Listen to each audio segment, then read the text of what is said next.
딱 한 장 성경 창세기. 하나님께서 말씀하시니 아무것도 없는 곳에서 세상이 창조되기 시작했습니다. 하나님께서 만드신 세상은 너무나 아름다웠습니다. 하나님께서 세상을 다 만드신 후에 자신의 모습과 똑같은 사람을 만드셨습니다. 그 첫 번째 사람은 남자는 아담, 여자는 하와였습니다. 하나님께서 자신이 만드신 모든 세계를 아담과 하와에게 선물로 주셨습니다. 그리고 이렇게 부탁하셨습니다. 아담아, 하와야, 이 아름다운 세상을 너희들에게 모두 맡기노라. 잘 지키고 보존해주면 좋겠구나. 그리고 꼭 지켜야 할 것이 있단다. 동산 중앙에 있는 선악을 알게 하는 나무의 열매는 절대로 먹지 말아라. 먹으면 반드시 죽는단다. 내가 나를 믿고 이 약속을 지켜준다면 너는 영원히 하늘의 복을 받으며 행복하게 잘 살 수 있단다. 어느 날 하와에게 사탄이 뱀으로 나타나 말을 걸었습니다. 야, 하와야! 동산 중앙에 있는 나무의 열매를 먹어도 절대로 죽지 않아. 그걸 먹으면 하나님처럼 될 수 있어. 사탄의 거짓말에 속은 하와는 하나님의 말씀을 버리고 그 열매를 먹어버렸습니다. 하와가 아담에게도 그 열매를 건네주자 이제는 아담마저도 먹고 말았습니다. 안타깝게도 아담과 하와는 하나님의 말씀을 믿지 않고 사탄의 거짓말을 믿었습니다. 그러자 하나님을 닮았던 아담과 하와는 이제 사탄을 닮아가기 시작했습니다. 하나님처럼 서로 너무 사랑했던 아담과 하와는 이제는 사탄처럼 서로 너무 미워하기 시작했습니다. 이 세상 첫 번째 미움이 시작된 것입니다. 땅도 변했습니다. 맛있는 열매가 가득한 땅은 이제는 엉겅퀴와 가시덤불만 가득 자라났습니다. 동물과 식물들마저도 하나님의 형상을 잃어버리고 사탄처럼 변해가기 시작했습니다. 동물들은 너무 사나워지고 서로 죽이고 물어뜯고 심지어 서로 잡아먹기 시작하였습니다. 그토록 아름다웠던 하나님의 세상은 사탄의 세상이 되어버렸습니다. 아담과 하와는 모든 것을 잃어버리고 너무 두렵고 무서워 어두운 곳에 숨어 살기 시작했습니다. 아무리 하나님께서 아담과 하와를 부르시고 찾으셔도 그들은 절대로 어둠 속에서 나오지 않았습니다. 그럼에도 불구하고 하나님께서는 여전히 아담과 하와를 사랑하고 계셨기 때문에 마침내 아담과 하와를 찾아내셨습니다. 하나님께서는 아담과 하와가 저지른 모든 죄를 대신하여 한 동물을 죽이시고 그 동물의 가죽옷을 입혀주셨습니다.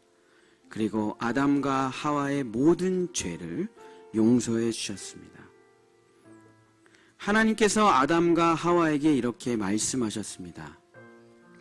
아담아, 하와야, 때가 되면 한 아기가 하늘에서 태어나 사탄을 멸망시키고 이 세상을 하나님의 나라로 회복할 것이다. 그때는 다시 아름다운 세상을 보게 될 것이야. 그때까지 아담은 비록 땀을 흘리며 가족들을 잘 돌봐야 되고 하와는 아담에게 순종하며 아이들을 잘 키우고 있어야 된단다. 아담과 하와는 다시 서로 사랑했고 가인과 아벨이라는 두 명의 남자 아기를 낳았습니다. 아담과 하와가 낳은 자녀들은 안타깝게도 하나님의 모습을 닮지 않고 사탄의 모습을 닮아 태어났습니다. 아담과 하와는 가인과 아벨에게 하나님께서 가르쳐 주신 그대로 동물을 대신 죽이는 속죄의 제사를 가르쳐 주었습니다. 그러나 첫째 아들 가인은 부모님께 배운 대로 하지 않고 땅의 제물로 제사를 드렸습니다. 그러나 둘째 아들 아벨은 그동안 자기가 지은 모든 죄를 고백하고 동물을 대신 죽여 하나님께 속죄의 제사를 드렸습니다. 하나님께서는 가인의 제사는 받지 않으시고 아벨의 제사만 받아주셨습니다. 화가 난 형은 가인 동생을 돌로 쳐 죽였습니다. 이 세상에 첫 번째 살인사건이 벌어진 것입니다. 가인은 그 후에 도망쳐 어둠 속에서 하나님을 피하여 숨어 살았습니다. 그럼에도 불구하고 하나님께서는 여전히 가인을 사랑하고 계셨기 때문에 마침내 가인을 찾아가셨습니다. 하나님께서 가인에게 이렇게 말씀하셨습니다. 가인아, 너는 이제 죄인이 되었구나. 죄가 항상 너를 원할 것이다. 그러니 죄를 짓지 않도록 조심하고 또 조심하여야 한단다. 그러나 가인의 후손들은 태어나면서부터 하나님의 제사를 외면하고 줄곧 악한 일만 했습니다. 하나님께서는 이런 가인의 후손들과 더 이상 함께 있을 수가 없어서 그들을 떠나셨습니다. 하나님께서 떠나시자 이 세상에 심판이 시작되었습니다. 그러나 너무 다행히도 의인 한 사람이 있었습니다. 그의 이름은 바로 노아였습니다. 하나님께서는 의인 노아와 그의 가족들을 구원해 주시고자 하셨습니다. 하나님께서 노아를 불러 산 꼭대기에 큰 배를 만들라고 말씀하셨습니다. 노아가 배를 다 만들자 온 세상이 물로 가득 차기 시작했습니다. 온 세상이 물에 잠기자 그만 숨을 쉬는 모든 생명체들이 전부 죽고 오직 노아와 그의 가족 8명만 살아남게 되었습니다. 이 세상에는 노아의 가족 8명밖에 없었습니다. 하나님께서는 노아를 찾아가셔서 다시 복을 주셨습니다. 노아와 그 가족들을 통하여 하나님의 세상을 다시 만들고자 하셨습니다. 그러나 노아의 후손들 역시 하나님을 배신하고 외면하였습니다. 그들은 이제 우리는 하나님이 필요 없으니 하나님의 나라가 아닌 사람의 나라를 세우자 라고 하였습니다. 사람의 이름을 새긴 높은 탑을 쌓고 영웅들의 도시를 세웠습니다. 사람들끼리 힘을 합치면 뭐든지 할 수 있어 라고 말하며 하나님 없는 세상을 만들고자 노력하고 수고했습니다. 마침내 하나님 없는 도시를 건설하고 탑을 세우고 사람들은 박수를 쳤습니다. 하나님이 없는 세상은 행복할 줄 알았는데 점점 더 악해져만 가기 시작했습니다.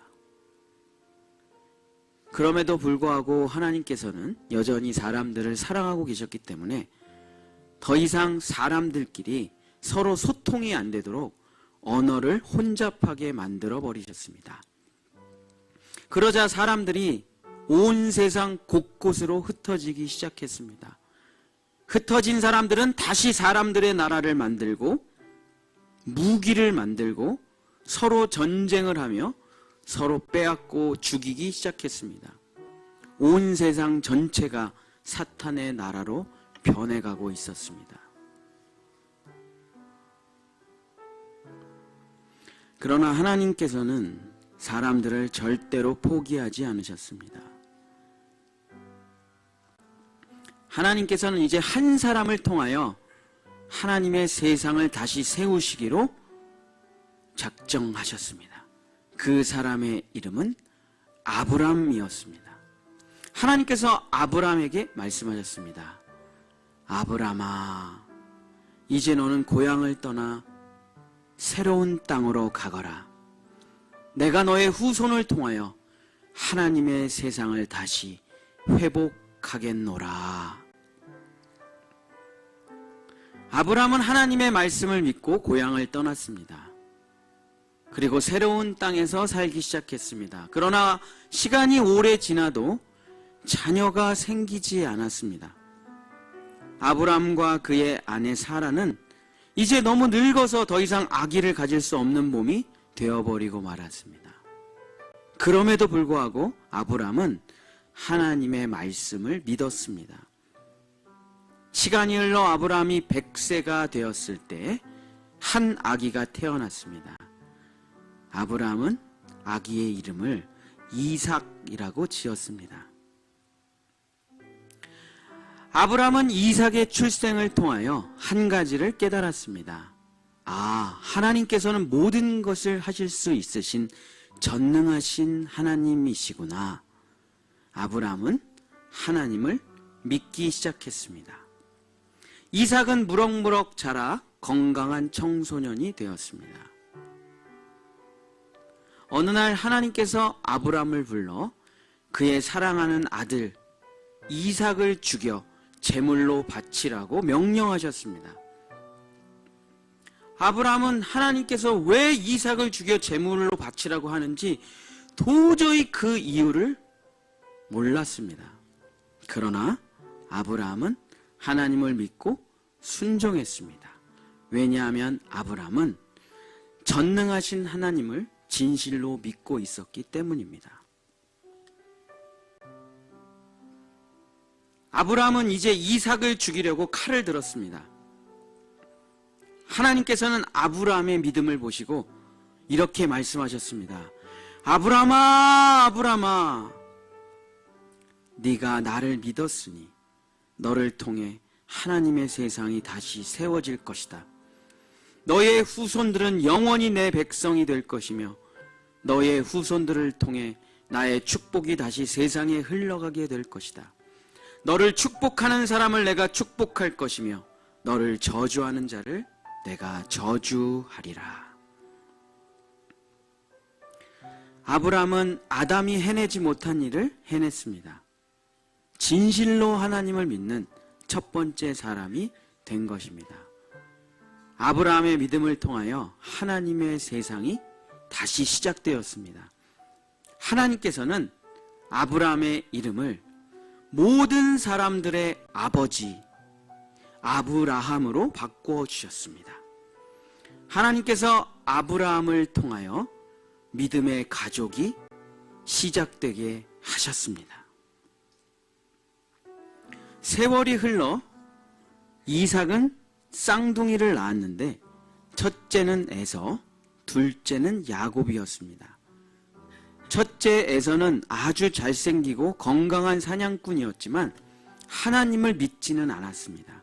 그러나 둘째 야곱은 어려서부터 약하고 보잘것없었지만 아주 하나님을 잘 믿었습니다. 어머니 리브가는 동생 야곱이 형 에서보다 하나님을 더 사랑한다는 것을 알고 있었습니다. 아버지 이삭이 죽을 때가 되자 어머니는 믿음의 후계자로 야곱을 선택했습니다. 야곱을 형 에서처럼 꾸미게 한 후 아버지 이삭을 통하여 모든 하나님의 복을 상속받게 하였습니다. 형 에서는 동생이 자기 복을 가로챘다는 사실을 알고 동생을 죽이려고 하였습니다. 그래서 어머니 리브가는 야곱을 외삼촌의 집으로 피신시켰습니다. 야곱은 외삼촌 집에서 긴 세월을 고생하며 살았습니다. 야곱은 외삼촌의 딸 레아와 라헬과 결혼하여 많은 자녀를 낳았습니다. 무려 13명의 자녀를 낳게 되었습니다. 이제 큰 가족이 된 야곱은 자신의 고향으로 돌아가고 싶었습니다. 그러나 고향에는 자기를 죽이려고 하는 형 에서가 있었습니다. 야곱은 형 에서가 무서워서 고향으로 돌아갈 수가 없었습니다. 야곱은 형 에서를 만나기 전에 하나님께서 형에게 죽임당하지 않고 하나님의 복을 받아 고향에서 잘 살고 싶다고 간절하게 기도하였습니다. 야곱은 기도를 하던 중에 하나님을 만났습니다. 야곱은 하나님을 붙잡고 자기에게 복을 달라고 기도하였습니다. 하나님은 야곱이 너무 간절하게 매달리고 자기를 놔주지 않자 엉덩이뼈를 부러뜨려 버리고 말았습니다.